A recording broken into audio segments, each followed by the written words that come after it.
시작! 잘! 저희 이 영상의 구독자님들한테 좀 도움을 드리고 싶은 이유가 뭐가 있냐면, 당연히 보험 설계사님이라던가 투자 자문에 계신 분에게 이제 상담을 받는 것도 중요하지만, 또 우리가 근로자분들이 이 월급 가지고 셀프로 재무 설계를 내가 나홀로 할 수가 있잖아요. 그런 부분에 대해서 조금 더 도움을 드리고자 제가 이제 저희 내담자님들의 동의를 받고 재무 설계 사례 2건에 대해서 설명을 해드리려고 해요. 이제 하나는 28살 남성분 신입사원분에 대해서 재무 상담했던 그 상담을 좀 이제 이야기를 드리려고 하고요. 두 번째는 36세 여성 골드미스 분의 재테크 관련된 재무 상담 사례들을 이야기를 해보려고 합니다. 그래서 첫 번째 남성분의 고민은 28살 남성분이시고 지금 현재 지방 혁신도시 쪽에서 근무하고 계시는 공기업 신입사원분이세요. 그래서 나름대로 공부를 열심히 하셔서 이제 이번에 취업이 됐는데 공기업에 취업하는 기간 동안에 이제 28살이 되기 전까지 부모님들의 어찌 보면 용돈이나 조돈도 받고 많이 집에서 독립을 하지 않고 부모님들 도움 많이 받다가 이제 부모님의 도움을 안 받고 독립을 하게 된 거예요. 지방 혁신도시로. 근데 그러면서 부모님께서 이제 네가 월급을 이제 받으니까 너 스스로 보험료를 납부를 해라 라고가 딱 청천벽력하는 소식이 넘어온 거죠. 그래서 이 28살 남성분이 신입사원이 들고 있는 현재 보험료가 거의 10만 원 좀 안 되게 보험료를 납부하고 계시대요. 그런데 이 신입사원분이 이제 물어본 거죠. 주변 사람들한테 내가 보험이 이렇게 많이 나오는데 월세 내고 뭐 하고 하니까 굳이 보험 들어도 되나? 라는 고민이 있어서 연락을 주신 거예요. 그래서 남들은 그냥 실비만 들으면 어차피 치료비 나오니까 실비만 들으라고 하는데 과연 이게 맞는 것일지 고민이라고 많이 하십니다. 혹시 어떻게 바라보고 계세요? 보험 설계사님 입장에서는? 우선은 제가 첫 번째 말씀드리고 싶은 건 보험에는 정답이 없어요. 보험에는 정답이 없다는 이유가 코에 걸면 코걸이가 되는 게 또 보험이고 귀에 걸면 이제 귀에 걸면 또 귀걸이가 되는 게 되게 이제 보험이 되는 건데, 자, 보험이라는 거는 제가 이제 아까도 말씀드렸지만 나를 지키기 위함으로써 드는 게 이제 보험이라고 제가 이제 말씀드렸었잖아요.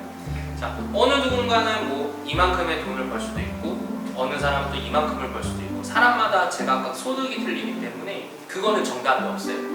단 내가 얼마만큼 내 자산을 지키고 싶냐 그거에 따른 이제 많은 상품들의 변화가 생길 수도 있다라는 거죠.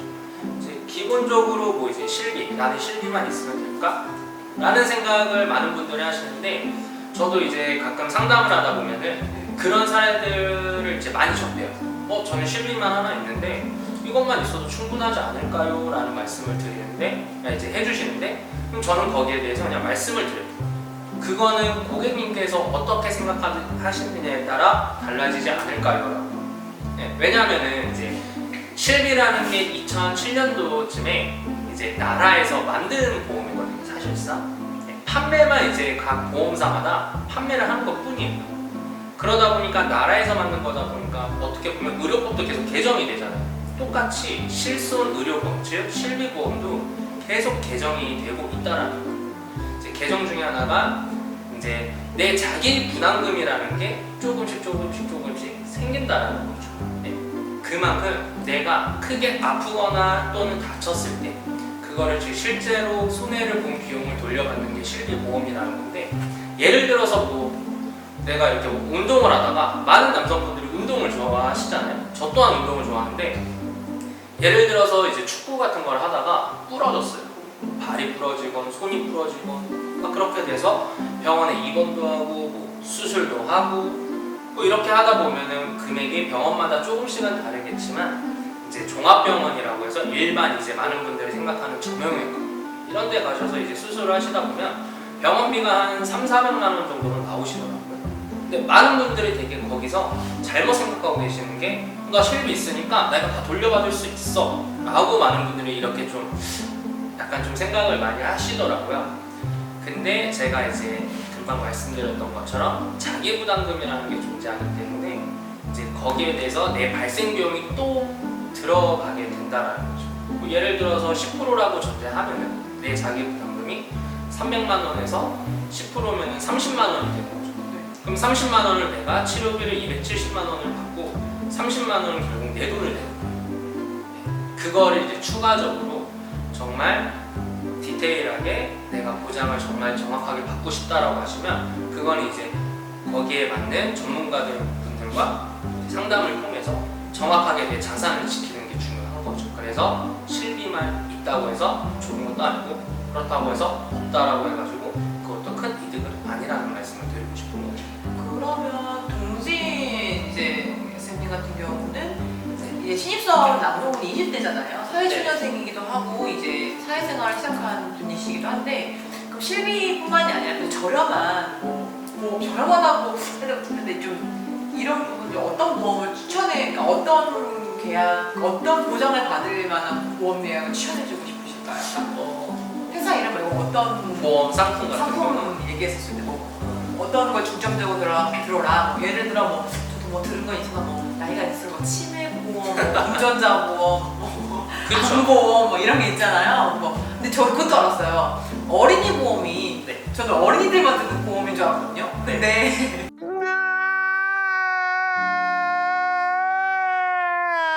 만 30세 이상인가요? 만 30세? 예, 만 30세까지 어린이 보험을 들 수 있다는 거예요. 네, 저는 그거 몰랐거든요.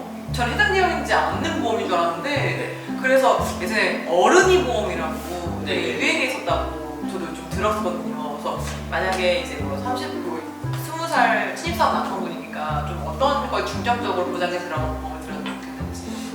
우선 기본적으로 이제 실손의료보험, 실비보험은 당연히 가지고 계셔야 되는 게 뭐 누구는 실비보험을 뭐 이만큼 내신다고 누구는 또 이만큼 내신다고 근데 재밌는 건 실비보험은 아까 제가 말씀드렸던 것처럼 나라에서 만들었다고 말씀을 분명 드렸잖아요. 판매는 그냥 보험사에서 하는 것 뿐이에요. 그렇기 때문에 나이, 성별, 직업 이 세 가지만 동일하시다면 하시다면 금액은 누구나 다 비슷해요. 보장도 비슷합니다. 그래서 누구는 많고 누구는 적다. 거기에는 또 그 안에 있는 뭔가가 내가 부가적으로 특이한, 즉 내가 더 뭔가 받을 수 있는 게 있구나라고 생각을 하시면 되세요. 부가적으로 넣는 그 보장들을 특약이라고 하는 거예요? 그쵸. 그래서 몰랐어요. 그래요? 그 특약세 거려가지고 그냥 보험 설계사님 저도 이제 담당하시는 설계사님들이 이제 저도 이제 암보험을 이제 여성이다 보니까 이제 그거를 특약에 대해서 얘기를 하는데 특약이 뭐지? 근데 물어보고 싶었는데 못 물어봤는데 이게 부가적으로 넣었던 부분이요 그게? 그쵸. 뭐 이제 뭐 나라는 사람이 이게 또 필요할 수도 있고 저것도 필요할 수 있다 보니까 그게 정답은 아니에요. 선택사항일 뿐이지. 그렇기 때문에 보험에는 정답이 사실 없고 이제 뭐 아까 말씀해 주셨던 것처럼 어른이 보험이라고 해서 사실 이제 작년에 2019년도에 되게 좀 파격적이었어요. 나름 이 업계에 있어서 되게 좀 많이 치열했었었는데 물론 또한 저도 이제 준비를 그걸로 했었거든요. 거기에 이제 장점은 이제 아무래도 아까 이제 말씀해 주신 것처럼 뭐 어른이 보험이라고 해서 면책 기간, 즉 내가 이때 동안은 기다려야 돼요라는 보험사에서 공지하는 게 있어요. 기다려야 된다는 게 어떤? 그러니까 뭐 예를 들어서 내가 오늘 가입을 했으면 90일 동안은 보험사에서 너라는 사람한테 이 부분에 대해서는 보장을 안 해줄 거예요 라는 거예요. 바로 당장 해주는 게 아니라 그쵸. 한 며칠 있다가 그때 해주겠다 그런 그쵸. 거. 그거를 이제 면책 기간이라고 하는데 그거를 이제 기본적으로 이제 웬만한 이제 보편적인 보험사들도 90일이라는 기간을 항상 정해놓는데 어른이 보험의 최고의 장점이 그 면책 기간이 없다라는 점이에요. 네. 그러면은 만약에 이 보험을 들었는데 제가 우연히 그 다음날 암에 걸렸어요. 그쵸. 네, 뭐 그럴 일이 있으시면 안 없겠지만 네. 그런 게 그런 거죠, 그러면. 그쵸. 바로 이제 보장이 가능하시다라고 보시면 되시는 거죠. 그러면은 그게 지금도 뭐 판매가 되고 있는 상품들인가요? 다 보험사들마다 그런 보험들이? 네, 지금도 이제 존재하긴 해요. 근데 이제 그게 이제 나이대별로 또 틀리시다 보니까, 그러니까 저는 항상 그분의 이제 모든 통계적인 사항을 보고 보험 관련돼서만 고객님한테는 이쪽으로 더 방면이 더 나으실 수도 있습니다라고 제가 그냥 조언을 해드리고 추후적으로 이제 저와 또 인연이 되면 관리도 계속 해드리는 거기 때문에 그거는 좀 사람마다 달라서 뭐 이게 좋다 아직도 그게 있냐라고 물어보시면 저는 좀 사실 대답하기가 곤란해요. 그러니까 되게 저도 이제 뭐 이미 저희 회사 이제 재무 상담사 하시면 상담위원님으로서 몇 번 쭉 얘기를 하시면은 저는 이런 부분이 제 개인적으로 저는 그러니까 비금융인이기 때문에 이런 점이 되게 좋았던 게 뭐냐면 당연히 제가 생각하기에는 제 뭐 내담자의 컨디션에 맞춰서 어느 보험을 정답이 없고 이 내담자에 대한 옷이 맞는 옷이 있는 거고 이런 부분이 있잖아요. 근데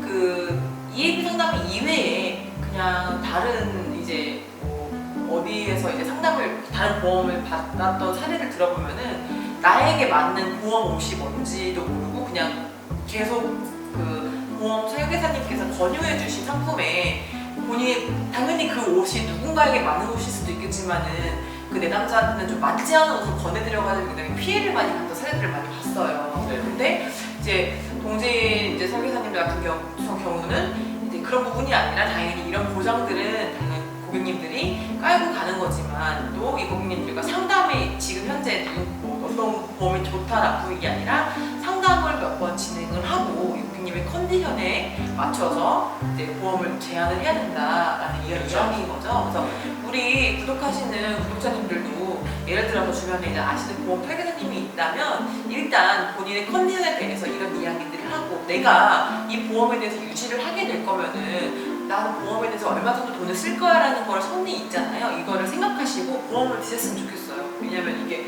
보험이 보장받으려고 드는 건데 중간에 해지해져 버리면은 아무 소용이 없잖아요. 내가 어떤 일이 있었는지 모르기 때문에. 그래서 동진 설계사님께서는 그런 부분들을 굉장히 많이 강조를 해주신 것 같아요. 그래서 역시 멋지십니다. 좋아요, 구독, 댓글